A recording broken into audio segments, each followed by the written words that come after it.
Israel और Hamas के बीच जंग जारी है।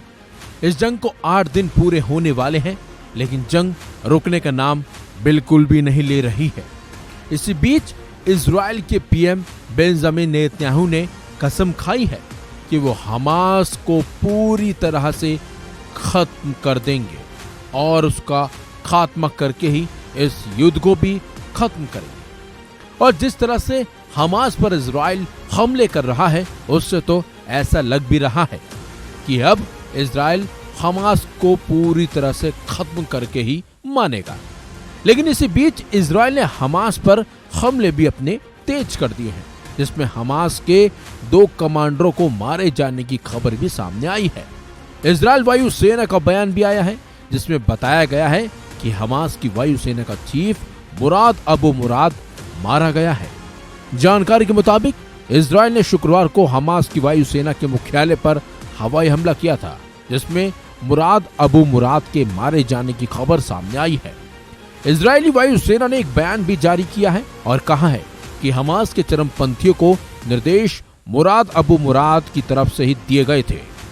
इजरायली वायुसेना ने सोशल मीडिया पर साझा एक पोस्ट में लिखा है कि बीते दिन वायुसेना के फाइटर जेट्स ने आतंकी संगठन हमास के आकाशीय गतिविधियों को संचालित करने वाले मुख्यालय पर हमला किया था। इस हमले में मुराद अबू मुराद मारा गया। इजरायली वायुसेना ने कहा है कि अन्य हमलों में उन्होंने हमास के कमांडो फोर्स के ठिकानों को भी बम से उड़ा दिया है।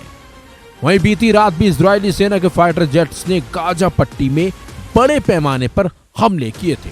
इसके साथ ही चरमपंथियों की एक सेल की भी पहचान कर उसे निशाना बनाया गया था, जिसमें कई दहशतगर्दों के मारे जाने की खबरें भी सूत्रों के हवाले से हैं।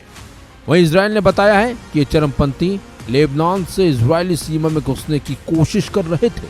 वहीं दूसरी तरफ इजरायली सेना ने गाजा के उत्तरी इलाके में रहने वाले लोगों को दक्षिण की तरफ जाने का निर्देश दिया है, ताकि हवाई हमलों में आम लोगों को किसी तरह का कोई नुकसान ना हो और न ही आम लोगों की जान जाए।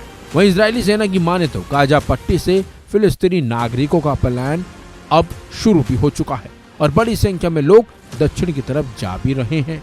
हालांकि इजराइल के इस अल्टीमेटम पर संयुक्त राष्ट्र महासचिव एंटोनियो गुटेरेस ने नाराजगी जाहिर की है।